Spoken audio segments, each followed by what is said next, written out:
You just realized your business needed to hire someone yesterday. How can you find amazing candidates fast? Easy. Just use Indeed. Stop struggling to get your job post seen on other job sites. With Indeed sponsored jobs, your post jumps to the top of the page for your relevant candidates, so you can reach the people you want faster. According to Indeed data, sponsored jobs posted directly on Indeed have 45% more applications than non-sponsored jobs. Don't wait any longer. Speed up your hiring right now with Indeed. And listeners of this show will get a $75 sponsored job credit to get your jobs more visibility at Indeed.com/ARTS. Just go to Indeed.com/ARTS right now and support our show by saying you heard about Indeed on this podcast. Terms and conditions apply. Hiring? Indeed is all you need. This is the story of the one. As head of maintenance at a concert hall, he knows the show must always go on. That's why he works behind the scenes, ensuring every light is working, the HVAC is humming, and his facility shines. With Grainger's supplies and solutions for every challenge he faces, plus 24/7 customer support, his venue never misses a beat. Call quickgrainger.com or just stop by. Grainger, for the ones who get it done.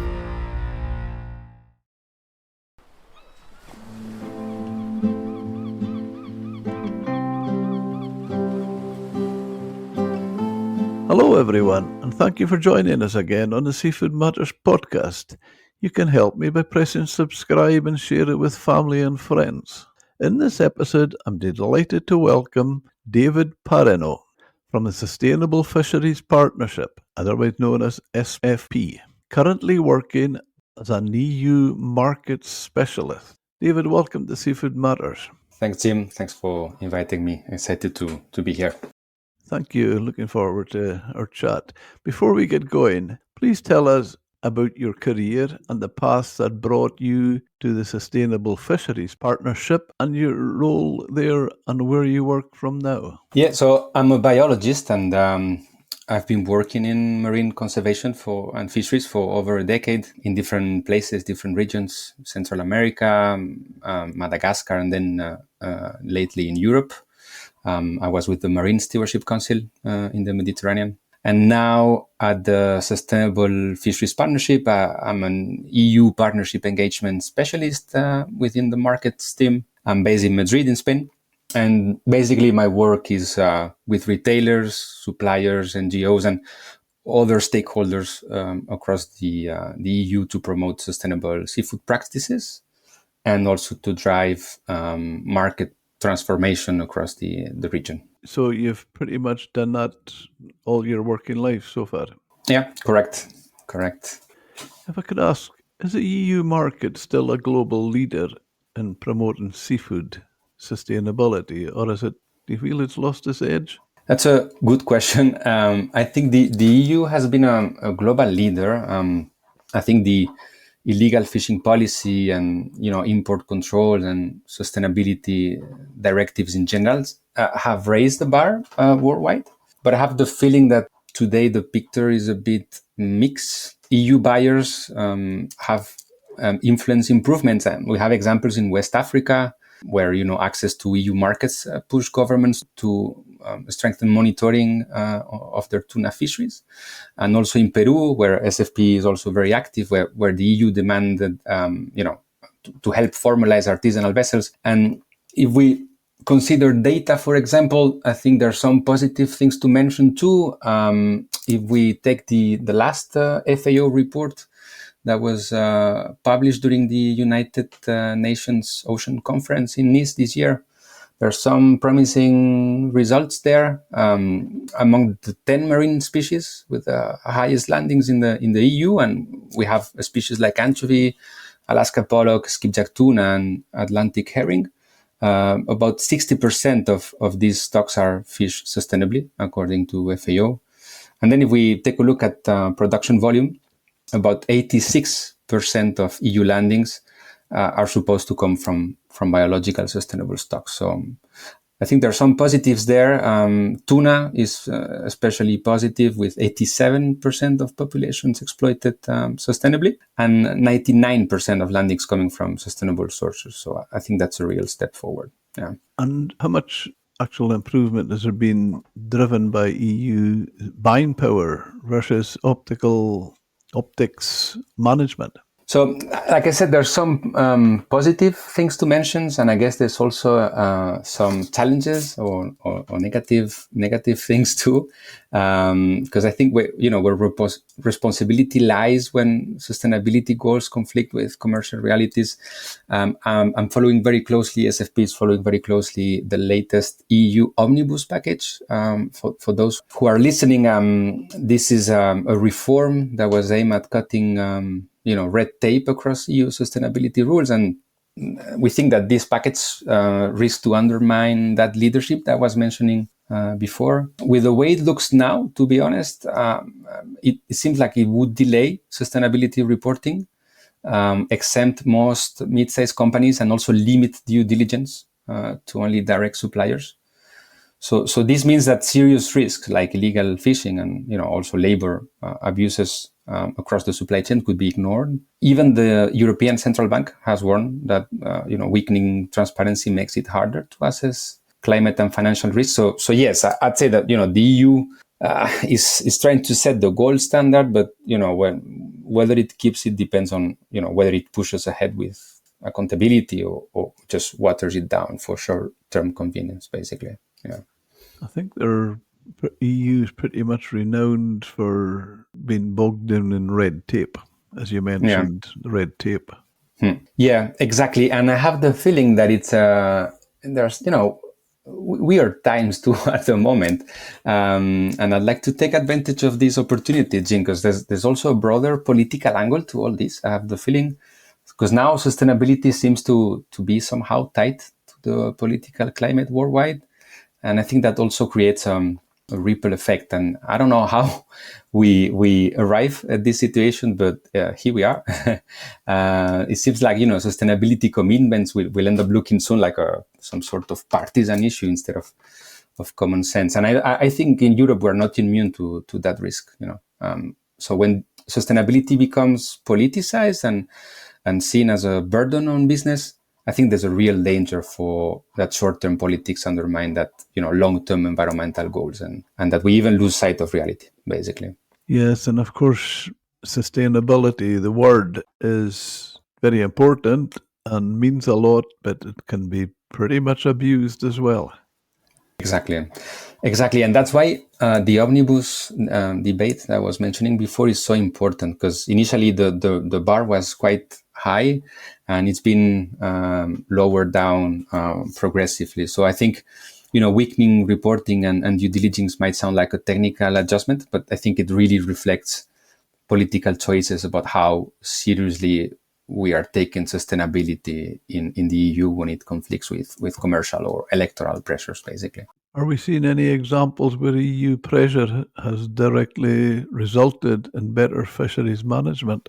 Yeah, I mentioned before West Africa and Peru. I think in West Africa, this region is important for the EU, for EU seafood imports, especially for tuna that are caught by industrial fleets. And I'm thinking about countries like Ghana or Cote d'Ivoire and Senegal. So access to EU markets that are required, that are basically required to align with IUU fishing regulations and also improve flag state and port state control. So that's a positive thing. In terms of concrete changes, maybe I would mention the use of VMS for tuna purse seiners that has been strengthened. Not that it was not done before, but I think this has helped to strengthen this observer coverage and VMS systems in tuna purse seiners.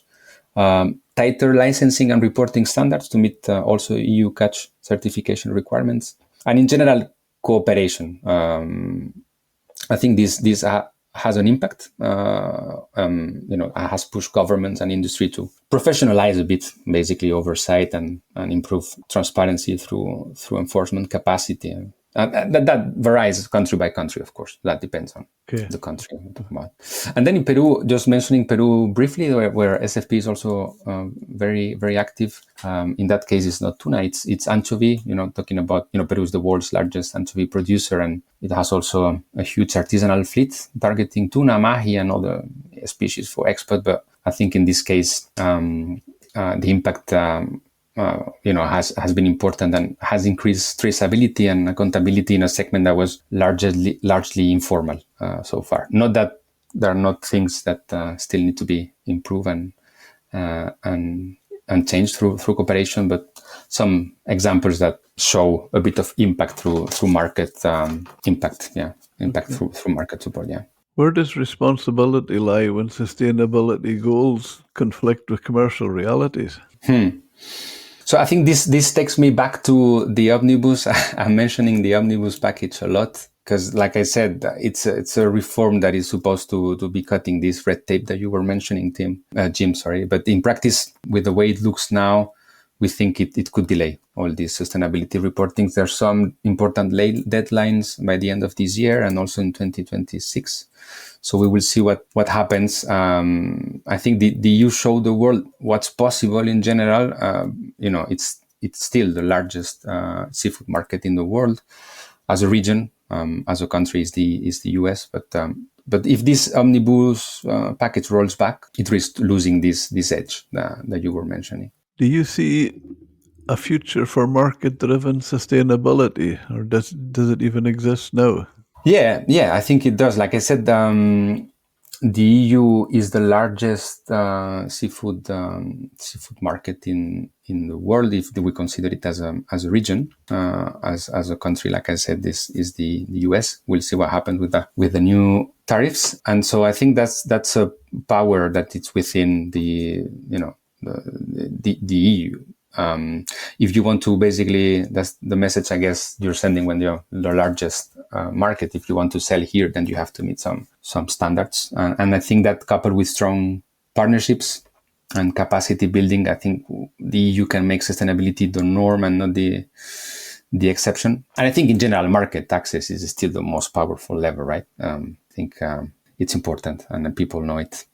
What do you think is, when it comes to it being market driven? I feel quite strongly here about how the market, okay, we're not talking only EU here because we're talking about UK, it's not in the EU, but same principles. But we're finding the market is looking for, been driven for bigger fish, let's say. Bigger fish make a bigger price, and smaller fish just get cheaper and cheaper to the point now, and probably past it, where smaller fish are not viable for fishermen to catch. Now, that's not only affecting fishermen, it's affecting, I feel strongly, David, that the market has to have a responsibility. I feel we need joined up thinking. I think we need to get, okay, we have the authorities with enforcement, we have catchers, the fishers, but we have to get the market in as well, because we've reached a stage where fish of a certain size. Now, I'll give you an example here, David, and this is myself. I was in Scrabster, a boat landing. Good friend of mine was landing on the fish market. He says to me, help yourself to some fish, Jim. Go and help yourself. So I says, okay, thank you very much. And I put 6 haddock in a bag. He says to me, don't take that stuff. He says, there's far better fish than that on the market. Here. And he was just pointing to me where to go. I says, this is fine by me. I'll enjoy this. And it was fresh. And you could see it was good quality fish. Now, I got home. I was filleting the fish. I was looking at it and I'm thinking to myself, now this is interesting, because going back to the 70s, early 80s, and maybe into the 90s as well, I had some retail outlets. And as you could imagine, the retail market, that was the best price. Fish that you were getting, you had the fish and chip trade and export, they would pay better money. But what we called the retail trade or slab trade, where you had the fishmongers, that was prime quality they wanted, and they would pay good price. Now, it's not in your pounds and ounces that we used to deal with before we converted to You won't see the engineer that slams the Nissan Rogue's door 13,920 times.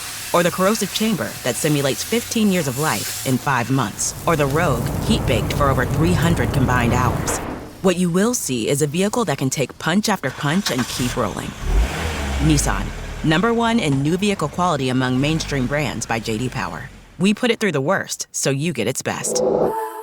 For J.D. Power 2025 U.S. Initial Quality Study Award information, visit jdpower.com/awards. Awards based on 2025 model year. Newer models may be shown. You just realized your business needed to hire someone yesterday. How can you find amazing candidates fast? Easy. Just use Indeed. Stop struggling to get your job post seen on other job sites. With Indeed sponsored jobs, your post jumps to the top of the page for your relevant candidates, so you can reach the people you want faster. According to Indeed data, sponsored jobs posted directly on Indeed have 45% more applications than non-sponsored jobs.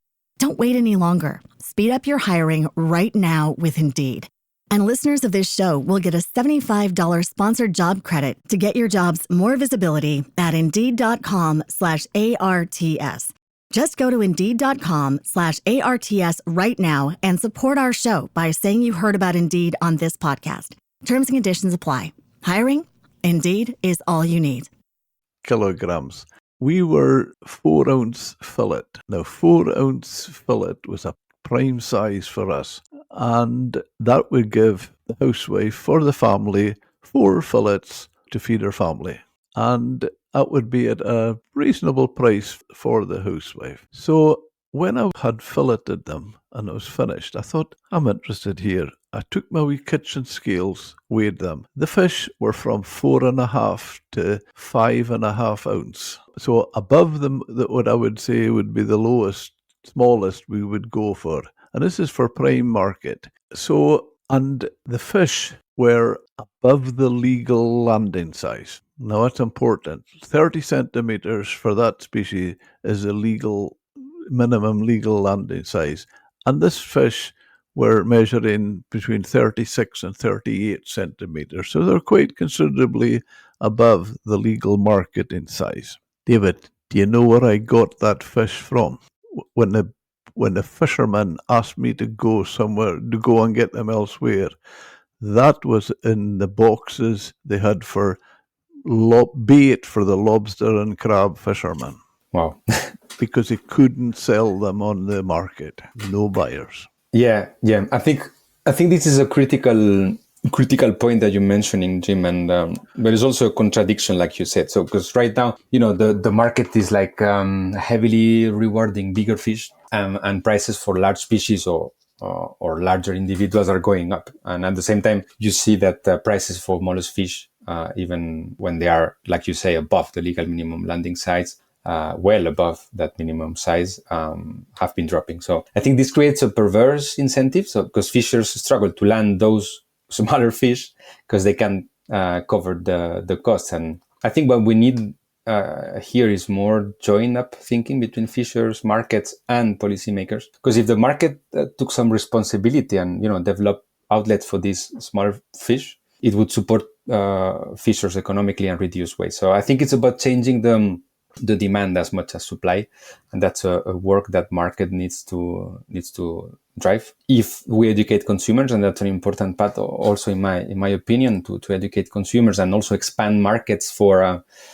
underutilized species and sizes, I think we can relieve that pressure on stocks of larger fish also. So that's a positive thing, and also ensure that fishers are not penalized for landing perfectly legal and sustainable catches, basically. And I think here, I think I will go back in its question to the EU omnibus debate. I think this also matters here. So because if we're weakening transparency, then we make it harder to track how pricing dynamics can affect that sustainability. And I think stronger reporting could actually help to design smarter market incentives, let's say. We find as well that by, sometimes we get as a means of conserving stocks, the authorities will increase the mesh size. So that is constantly making the fish bigger, when I was a child and fishing with my father, the minimum mesh size was 70 millimeters. I think it's about 120 now. So it's not just gradually gone up a little bit. But the other thing that we're finding, and I've spoken to scientists about this, and I've actually sent him some samples so that he could age them. Now, we find that, yes, when you think of it, increasing the mesh size is good for conservation. But is it? Because what we find now is, because they've been doing that for so long, it's believed that the sea is absolutely full of small fish, and it is making more fish are competing for the available food. And we're finding we're not getting the growth in the fish the way we should. And I've talked a lot and sent the samples to a fisheries scientist in Iceland. Now, a lot of the fish I was sending to him, David, he says they were suffering from malnutrition and starvation. And also, on the age tests, he came up with things like, I would send him a fish, and I would give him although I didn't send him the whole fish. I would send him, he wanted scale samples because he could tell the age from the scales. And I was sending him fish, and there was one in particular, was between 36 and 38 centimeters, 30 centimeters in length, and it was 400 grams in weight. And this scientist was telling me if that fish was in Iceland at that age, he would have been over 2 kilos, and it was 400 grams in Scotland. And there was another one that gave him the weight. I got it from boats fishing different areas, so rather than just from one area. And I says to him, right, Jon, it is 650 grams and 50 centimeters. It looked fatter and healthier. And he took the age, and he said that the fish was 8 years old. That's another example. If that was in Iceland, it would have been that weight at 3 years old. Yeah. I guess it's a balance, right? Between it's delicate because it's a balance between gear selectivity to reduce bycatch, and also depending on the species and the area where you're fishing, but that also leads to these kind of risks that you're mentioning, Jim. Yeah, I just feel it's just what you're saying there, joined up thinking, and just get the market on board. Just say to them, look, no, it's not a problem for the fishers or the authorities. You're responsible as well. You need to come on board. Yeah, absolutely. And I think it's also important to educate consumers.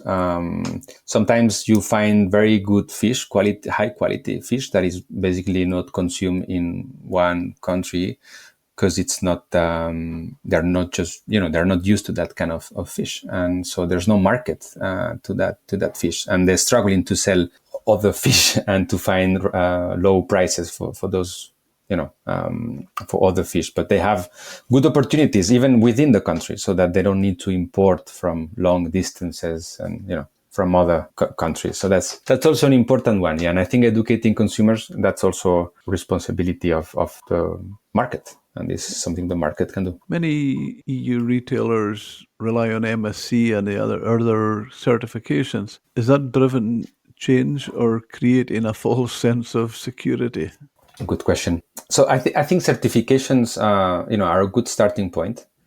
I myself work for the MSC before SFP, and so no, they set a baseline and also give consumers some assurance. And I'm making here a difference between GSSI and non-GSSI certification. That's important. And I guess they can also create, and that's the risk, a false sense of security. So you get the label and you say, okay, everything is fine and the job is done. In my opinion, some schemes may fail or are better than others to demonstrate, for example, social responsibility. And that's an important point. Because if you cannot show that there are no human rights abuses across the supply chain, then, it isn't true sustainability, in my opinion. So I don't know. At SFP, what we do is taking a risk-based approach. That's what we do. So we help companies identify the risks, mitigate them, and then act when problems appear. We are not social compliance experts. That's the truth. I'm a biologist. I'm not a social compliance expert, but we partner with organizations in the EU. In Europe, we have a partnership with business and human rights, and these guys help us. They help us with our partners, basically, to strengthen this side of sustainability. So, yeah. Are certifications like MSc becoming a box ticking exercise, or are they still relevant? Yeah, I think they're still relevant. In my opinion, the good news is that many retailers and companies are going beyond box ticking, and this is something that we are seeing more and more often. They are demanding verifiable traceability and also requiring their suppliers to join credible improvement projects. And we help them in this journey. We have a platform called Ocean Disclosure Project. People can check it out on the internet. It's free and public, oceandisclosureproject.org, and they will be able to see the companies that work with us and that disclose their sourcing. They make it basically public. So it's a transparency tool. I think that instead of getting a certification is like black or white, like either you get it or not. Certified versus not certified, and I think that view is a black and white one, like I was saying. That we prefer to use the terms fisheries that are well managed, or that needs improvement, because I think that multicolor approach is a bit much closer to reality, basically.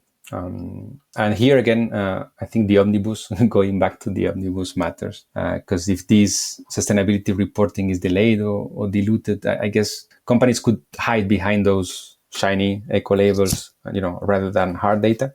There's also a EU Green Claim Directive. I don't know if you heard about it, but it's supposed to point out actually the other way and say that, no vague sustainability claims without proof, basically.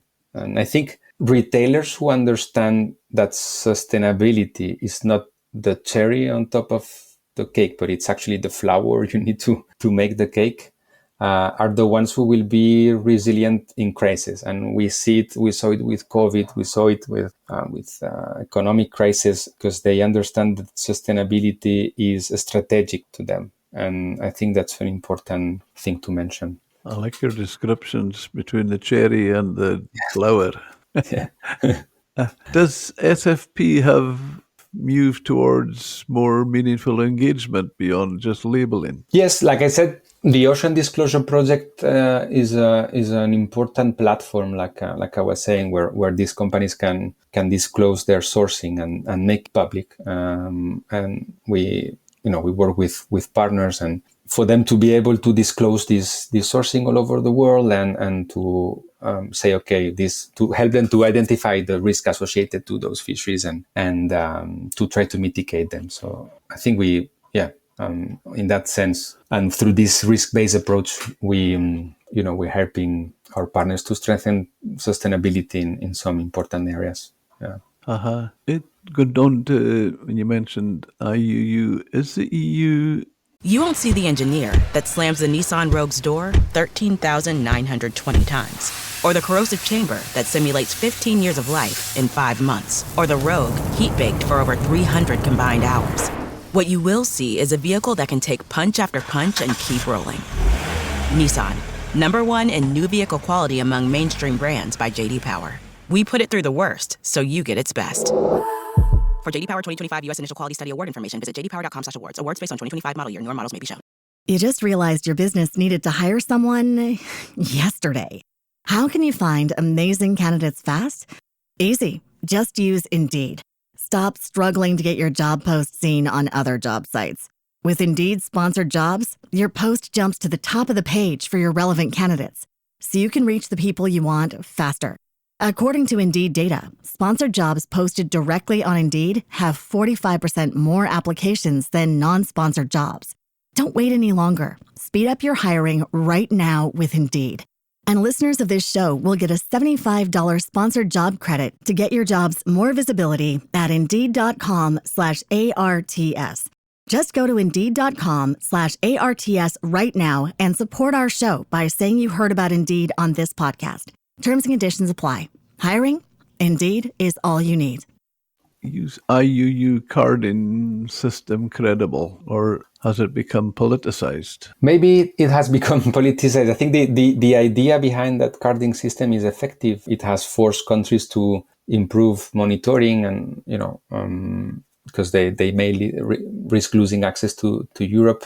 For those who are listening and are not familiar with the carding system, this is basically a system where it's a multi-step process, where the European Commission issues a formal warning, so you get a yellow card, and the idea is to combat IUU fishing. And behind all this, so if the country at the end doesn't improve that, then it becomes a red card, and so your product is banned in the EU market. But if the country improves that, then it becomes green. And I think the system is not perfect, and it can feel politicized, like you were mentioning, and small producers also struggle with the bureaucracy behind this. But I think the idea is effective because at the end, like I was saying, the EU market is the biggest one, and if the doors are closed to your product because things are not improved, then I guess that's a powerful thing with, of course, weaknesses and things to improve. But yeah. Do you think it's equally fair for small producers and major players? So, like I said, I think the EU's import rules have made a real difference. I think in this carding system has pushed countries to improve monitoring and other aspects of fisheries management. But it's also true, like you're saying, that smaller producers, especially in developing countries, can find for example, the bureaucracy is overwhelming, and we know that. So if you don't have the capacity to tick every box, then you risk being shut out of the EU market, and even if you're trying to play by the rules. So, and that's where the perception of unfairness comes in, I think. Well, I think people in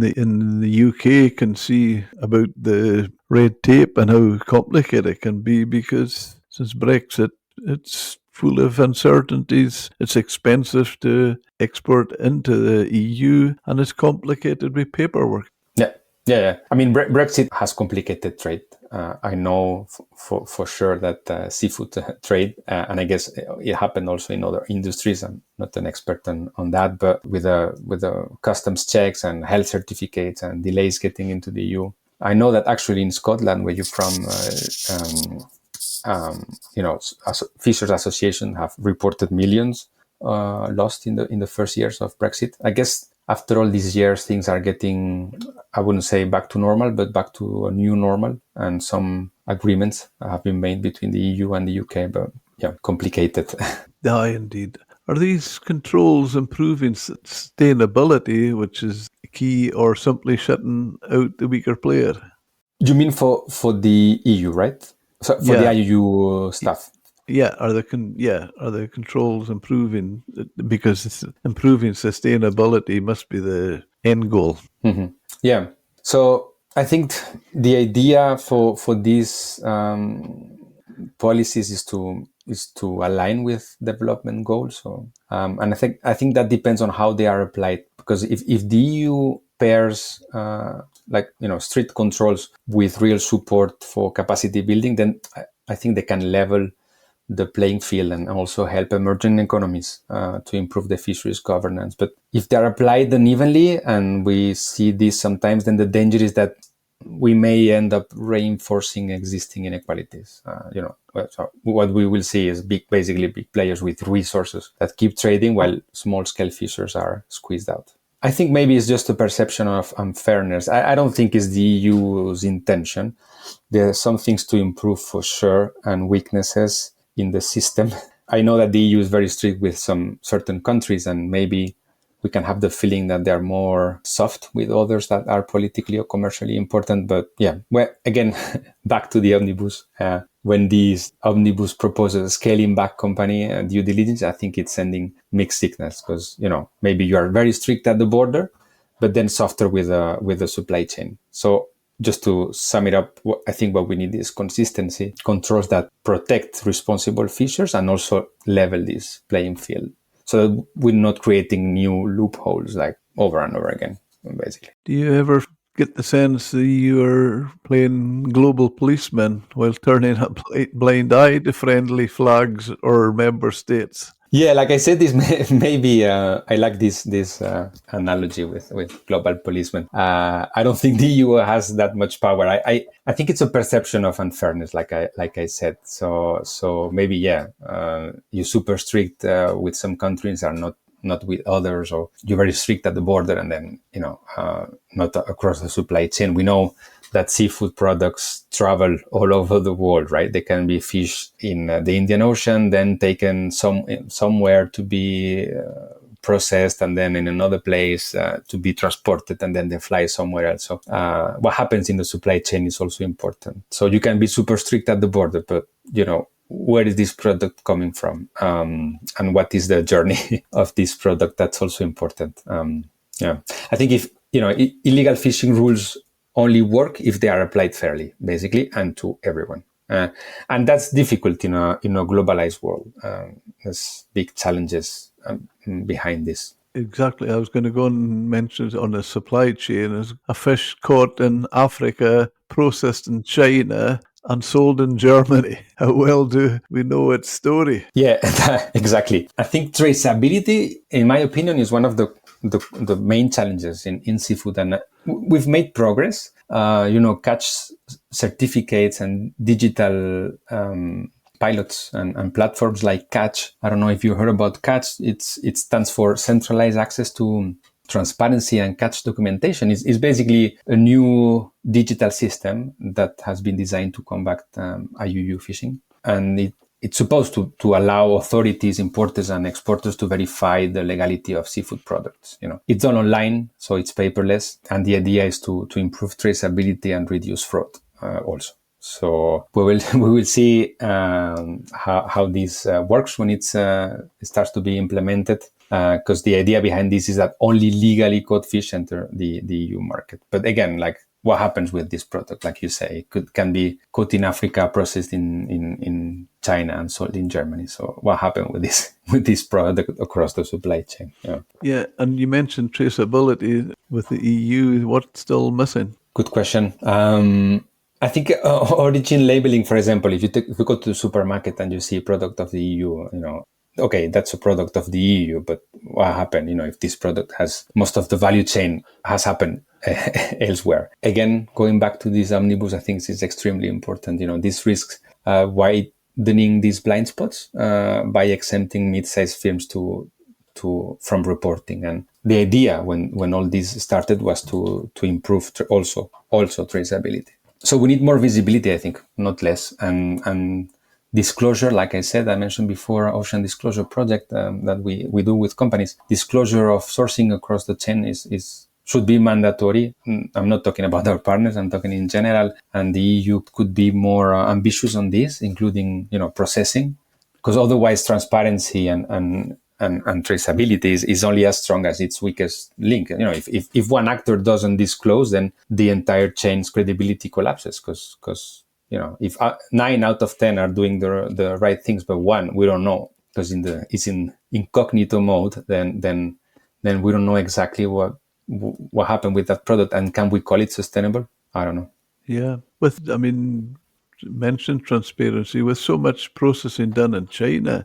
How do we manage the risk and ensure transparency? Yeah, it's a good question. Like I said, I think we need more visibility, and this kind of disclosure should be mandatory. I hope that this Catch platform from the EU and the fact that things are becoming more and more digitalized will help.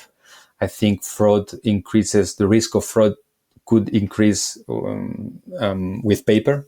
So I hope that this, strengthens supply chain transparency and also ensures that only legal fish is entering markets. In this case, the EU. And I hope that this also traceability is as one of the core challenges in the seafood industry is improved in the next years to come. We will see. I think gaps remain, and especially in third processing countries. Do you feel EU consumers could be misled by origin labeling or oversimplified sustainability messaging? I don't know if the word is misled, because like I said, if you go to a supermarket and you see product of the EU, I guess that gives the consumer some assurance that, the product is from the EU. So I guess they see this as a positive thing, and it's the truth. It's the product of the EU. But probably when we talk about seafood, most of the value chain happens elsewhere. So this origin labeling can be a bit misleading. I hope that this omnibus debate, this risk get reduced to a minimum, and that these blind spots, are reduced. We will see. I'm not super optimistic, to be honest, at the moment. You're a positive guy. You come over positive. So yeah, I understand what you're saying, but hopefully the story with a happy ending.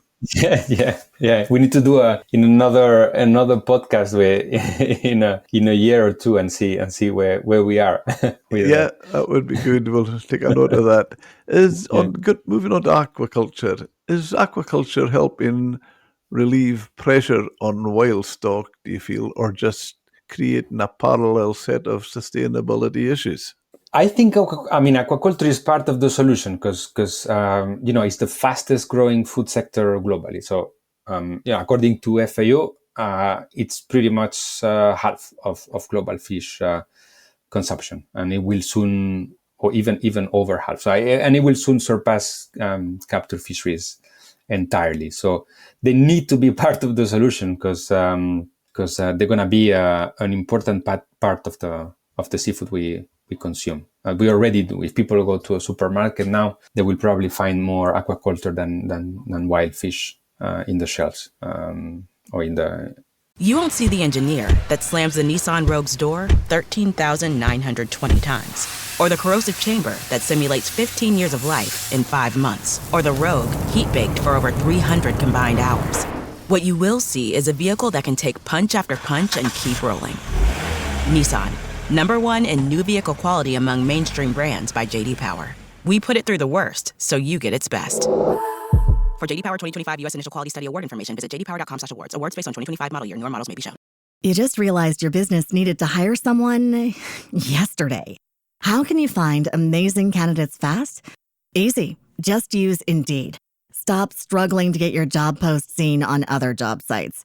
With Indeed sponsored jobs, your post jumps to the top of the page for your relevant candidates, so you can reach the people you want faster. According to Indeed data, sponsored jobs posted directly on Indeed have 45% more applications than non-sponsored jobs. Don't wait any longer. Speed up your hiring right now with Indeed. And listeners of this show will get a $75 sponsored job credit to get your jobs more visibility at Indeed.com/ARTS. Just go to Indeed.com/ARTS right now and support our show by saying you heard about Indeed on this podcast. Terms and conditions apply. Hiring? Indeed is all you need.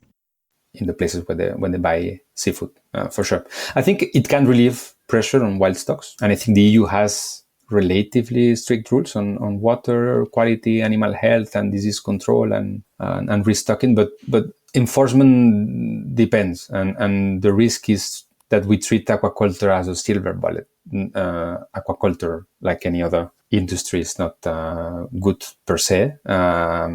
It's not silver bullet, and it brings its own challenges. So, habitat impacts, feed sustainability. SFP is heavily involved in this feed sustainability, antibiotics use, labor rights, etc. So it's not.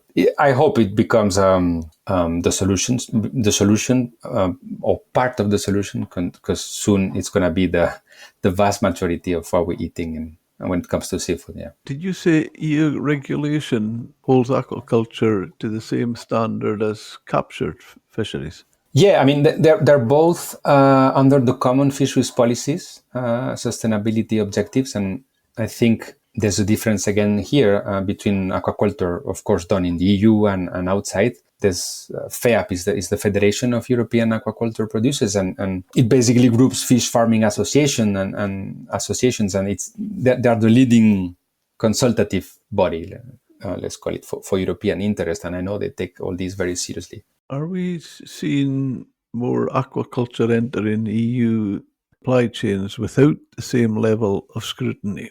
Yeah, I think the risk is always there in a globalized economy. I was making before the difference between aquaculture done in the EU and aquaculture coming from other places or processed elsewhere.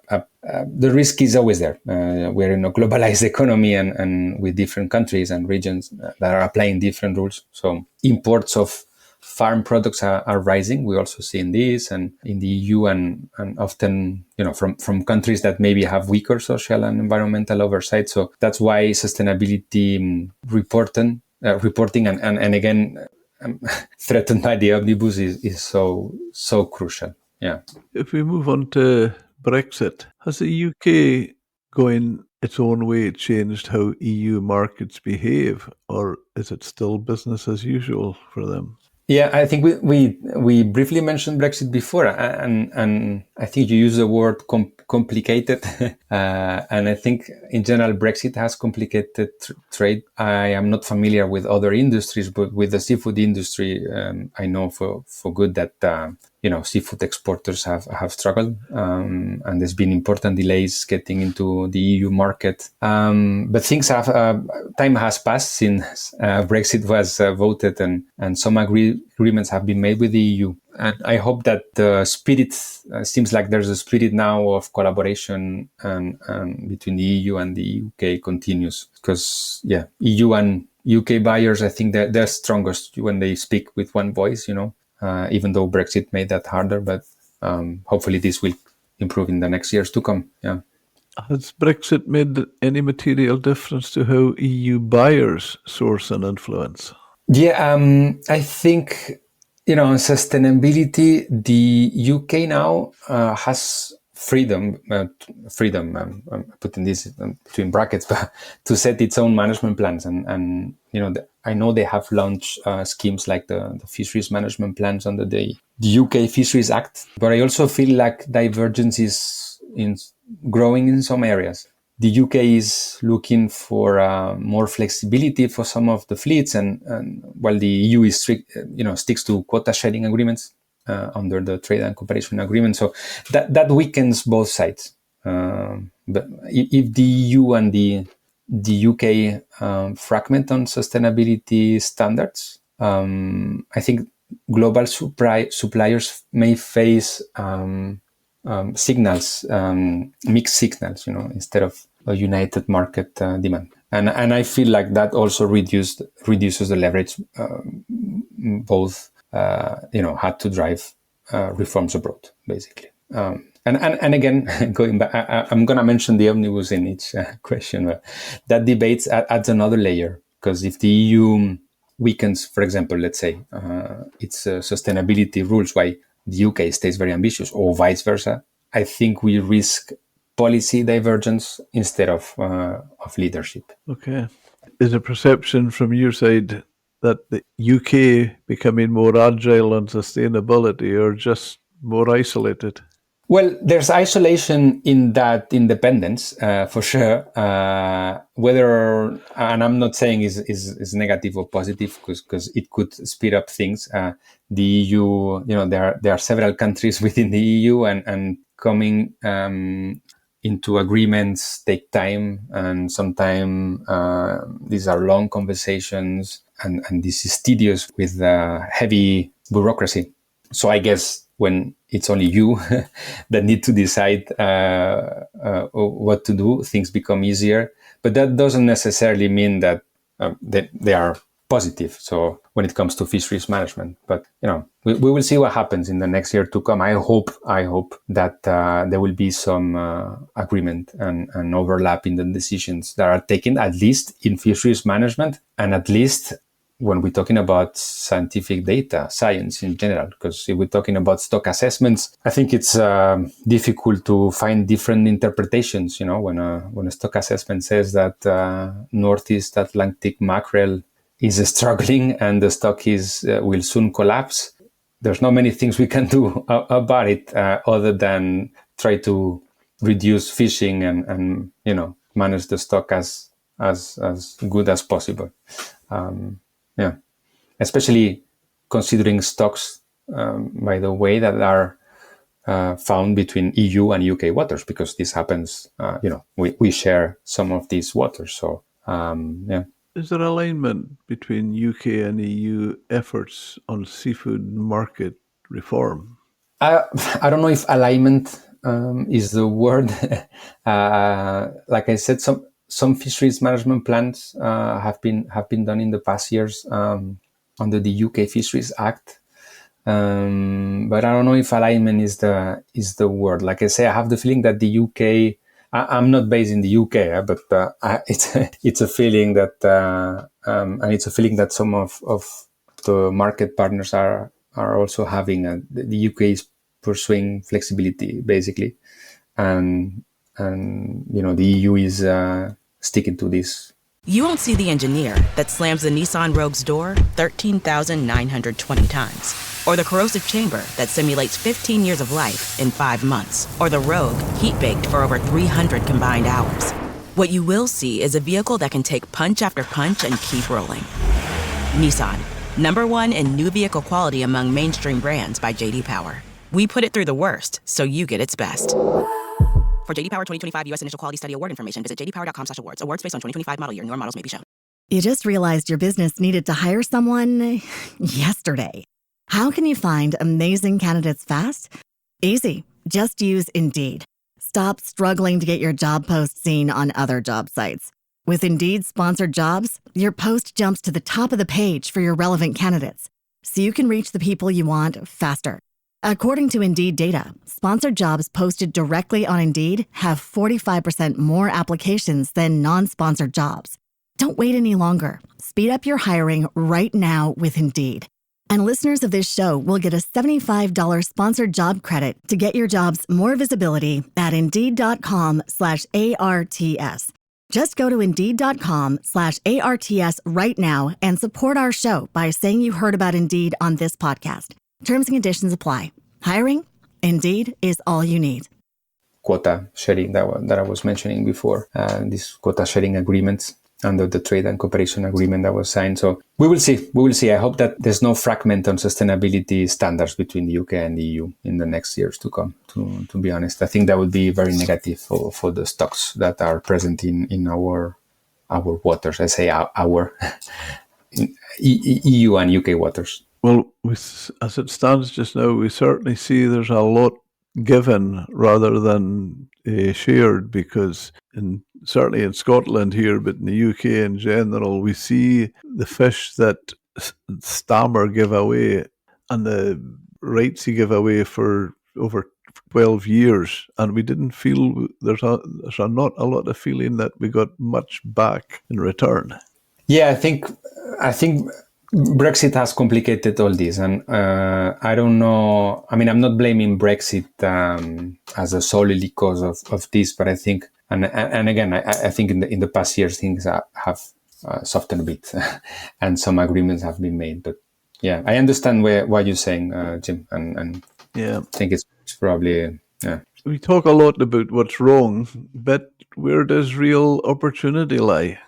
Between the UK and the EU? Yeah, and global. Global. That's a good question. I think there's some opportunities in general in moving from a narrow compliance mindset to maybe a broader leadership role. I think markets, and that's the work I do on a daily basis. I think through our partners, they can demand better data. For example, they can reward improvement projects. Talking about fisheries improvement projects, FIPs, and also support innovation. And they can also highlight the social or human side of things that we were mentioning before. And I'm thinking about social responsibility and fishers' rights and fair working conditions. So I don't know. I think the future of market-driven sustainability goes through transparency, climate accountability, and maybe joint investment. So with all the stakeholders that are present in this industry. Yeah. Interesting. If you had 5 minutes with the next EU Fisheries Commissioner, what would you say? 5 minutes only. That's I'll have to summarize a lot. If I had 5 minutes, I'd say a few things. I'd say, well, first, don't backtrack. We've been talking a lot in this podcast about the famous omnibus. Don't backtrack. The omnibus may simplify, but if it backtracks on sustainability reporting, I think we will lose credibility.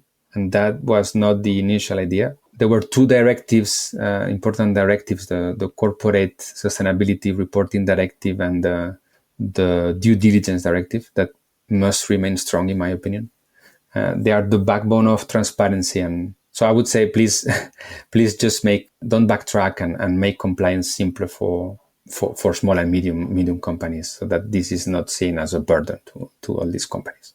Then probably, like we also mentioned in the podcast, to go beyond voluntary. I think some things are voluntary and should be mandatory. Make disclosure mandatory with climate accountability also integrated into these supply chains. This is something the EU can do. Investment, we briefly touched on this, but I think investing in blended finance is important. We see a lot of private, investment money going into different projects, but using public money to leverage this private investment could be a positive thing.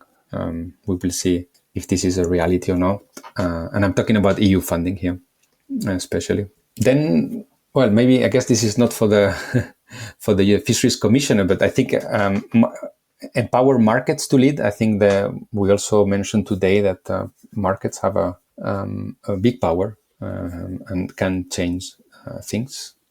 And last but not least, and again here, maybe not to him because it's not a demand, but I'm sure you will agree, Jim, and it's to never forget that, what we have in the supermarket shelves is there. I'm talking about seafood, is there because it's been fished by fishers, and that's a hard work. So yeah, it's important to highlight this and never forget it. I think it's important to make sure that they have what they need and that their rights are respected, because it's a hard work and these guys do a very hard and dangerous work for us to have seafood in our supermarket. So yeah. Good. What are the most effective levers the EU could pull to drive reform globally? Yeah, I think we mentioned before that the weight that the EU has is important because as one market is the world's biggest seafood importer by value. If we consider by countries, is the US is number one. But so market access is still the most powerful lever, and in this case in the EU, the message is that if you want to have your seafood here, then you have to meet some standards, and that's where this is why I think the EU could be more ambitious, because they have power to and that coupled with other stuff. We mentioned partnerships, we mentioned capacity building in our previous questions. I think this could push the EU to make sustainability the norm and not the exception, and to drive change basically through the weight that this region has in the seafood. You won't see the engineer that slams the Nissan Rogue's door 13,920 times, or the corrosive chamber that simulates 15 years of life in 5 months, or the Rogue heat-baked for over 300 combined hours. What you will see is a vehicle that can take punch after punch and keep rolling. Nissan, #1 in new vehicle quality among mainstream brands by J.D. Power. We put it through the worst, so you get its best. For J.D. Power 2025 U.S. Initial Quality Study Award information, visit jdpower.com/awards. Awards based on 2025 model year. Newer models may be shown. You just realized your business needed to hire someone yesterday. How can you find amazing candidates fast? Easy. Just use Indeed. Stop struggling to get your job post seen on other job sites. With Indeed sponsored jobs, your post jumps to the top of the page for your relevant candidates, so you can reach the people you want faster. According to Indeed data, sponsored jobs posted directly on Indeed have 45% more applications than non-sponsored jobs. Don't wait any longer. Speed up your hiring right now with Indeed. And listeners of this show will get a $75 sponsored job credit to get your jobs more visibility at Indeed.com/ARTS. Just go to Indeed.com/ARTS right now and support our show by saying you heard about Indeed on this podcast. Terms and conditions apply. Hiring? Indeed is all you need. industry worldwide, basically. Are there examples of bold market leadership from EU buyers that others should follow? Yes, we mentioned before the Ocean Disclosure Project. I think this is something that is there. It's important to remember. And some retailers are deciding to publishing, their sourcing data through this initiative. Some others that are working with us, they are demanding, not, like we said, not just certifications, but they are getting more and more active in fisheries improvement projects in FIPS. And I think that's bold because it goes beyond the minimum. So it's pushing the whole supply chain to improve. Small steps, but I think little by little we're seeing some improvements. And I think these kind of steps done by big important retailers send a signal to producers too. So because, like we said, if you want a shelf space in Europe, then you need to be part of the solution and not just compliant on paper. That's the way I see it.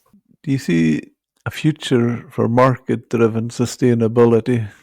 Driven, as I know we've talked before, but do you see an opportunity that it can be market-driven? Yeah, I think we touch on these points during this podcast. I think the opportunities in moving from a compliant mindset to a leadership role, and I think that's an important also competitive advantage actually for these companies if they want to differentiate themselves from other companies. Markets can demand better data. They can reward fisheries improvement projects and can support innovation, but they can also highlight, like we said before, social responsibility and the human side of things like fisher rights and fair working conditions. So basically three main points: transparency, I would say, and climate accountability, and probably joint investment. That's the way I see the future of this market-driven sustainability in the next years to come. How markets influence fisheries sustainability in practice? I think markets, market companies and markets in general, and I'm thinking about the companies that we work with and our partners, they can be involved in fisheries sustainability at different levels. SFP is heavily involved in FIPS, and there are quite a lot of FIPS at the global level, and these FIPS have points that should be improved and things that should be improved, and these improvements are done over time. And sometimes some of these companies decide to be involved in these fisheries improvement projects. I think the same happens with fisheries that are certified. Some of these fisheries get certified, but they have some conditions. Most of them, actually, when they get certified, have conditions that should be improved. So there are ways to be involved to make sure that, to follow up on that and make sure that those conditions are being improved over time and that they will be closed and solved before the next certification cycle. We mentioned also before the Ocean Disclosure Project. And there are some initiatives out there that, where markets could be involved and that could actually make a difference if they join this movement in the water, actually.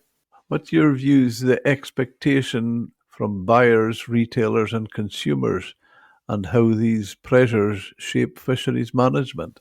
I think buyers, retailers and consumers, they all play a huge role in shaping how fisheries are managed. So when retailers set, for example, high standards on sustainability, traceability, or labor rights that we mentioned before, I think those expectations can, cascade down the supply chain and push producers to improve. So, and consumers also matter in this case when they demand responsibly sourced seafood. They are at the end of this long supply chain. It gives retailers the confidence to make stronger commitments. I think the retailers in general are open to see what consumers want, and they are open to make changes to adapt to those demands. So consumers have an extremely high power to decide changes when it comes to sustainability, and also in other areas. But talking about sustainability, of course, the pressure can cut both ways. And if the focus is only on, for example, on low prices, that creates incentives to cut corners. But when markets reward good practices, and I think we've mentioned examples in this podcast today, I think it sends a very strong message that sustainable fisheries are not just good for the ocean in a very simplified and maybe naive way, but they are good for business too. And this is something that is, it's important to adapt the language to the market, and to make sure that the change happens in the water, like we said before. Indeed. That's good. What's your view on the Sustainable Fisheries Partnership view on social responsibility and human rights in seafood? So this is an extremely delicate and important subject. Like I said before, we are not experts on human rights, but we try to learn about this and get more familiar with this. Also, we started the partnership with Business and Human Rights, an NGO that is helping us to learn about how to proceed. And this is what we also advising our partners. So how to identify a risk, how to make sure that to mitigate it also, but then what to do when this problem arises. I'm talking about human rights here. It's a delicate thing. There are some examples out there, and serious human rights violations all over the world. Not only in fisheries, but also in aquaculture, for example, in some areas. And it's important we are not experts. Certifications can offer some level of confidence, but again, some of them fail to verify that human rights abuses are not happening. It's a delicate point that more and more often people, and I think consumers, are also realizing that it doesn't matter if the product is sustainable if it's coming from a place, for example, where kids are working, or there are some slaves on board of some of the vessels, like we've seen in some areas of the Southeast Asia. So yeah, a delicate and important point. Yeah, I had a request by a whistleblower wanting to expose a situation. People had contacted him from a shrimp farm in India, and it didn't. I didn't push it, but they disappeared. It was really horrible to, I thought it was quite worrying. Yeah.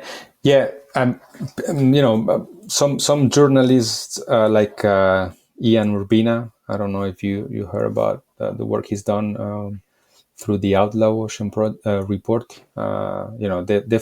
They've found important human rights abuses in the fisheries sector. And I think this has opened the eyes to some companies too. I think the message for them here, and I don't think these companies, they know it and they go ahead with business as usual. But what we try to tell them is that it's important to identify your risks and try to mitigate them, because otherwise the reputational risks that this represents is huge, is important. And so it's better to act now to try to mitigate those risks than to wait and then see yourself involved in a difficult situation.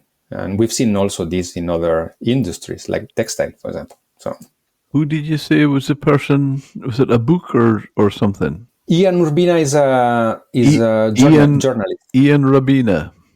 Urbina, Urbina. Urbina.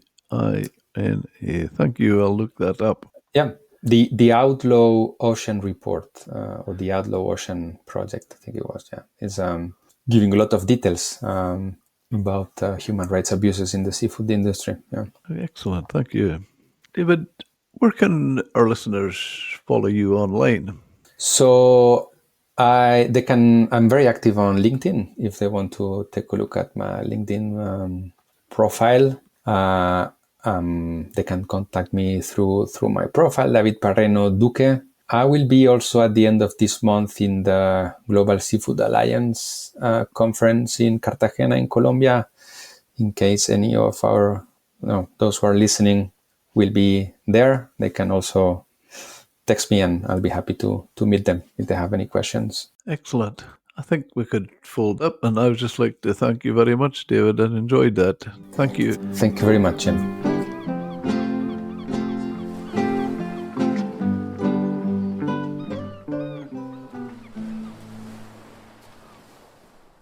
Weight loss solutions are not one size fits all. Hers makes it simpler to get started and stick with a weight loss plan, backed by expert-guided online care that puts your weight loss goals first. These include oral medication kits or compounded GLP-1 injections. Through Hers, pricing for oral medication kits start at just $69 a month for a 10-month plan when paid in full up front. No hidden fees, no membership fees. You shouldn't have to go out of your way to feel like yourself. Hers brings expert care straight to you with 100% online access to personalized treatment plans that put your goals first. Reach your weight loss goals with help through Hers. Get started at forhers.com/4u to access affordable, doctor-trusted weight loss plans. That's forhers.com/4u, forhers.com/4u. Paid for by Hims and Hers Health. Weight loss by Hers is not available everywhere. Compounded products are not FDA approved or verified for safety, effectiveness, or quality. Prescription required. Restrictions at forhers.com apply.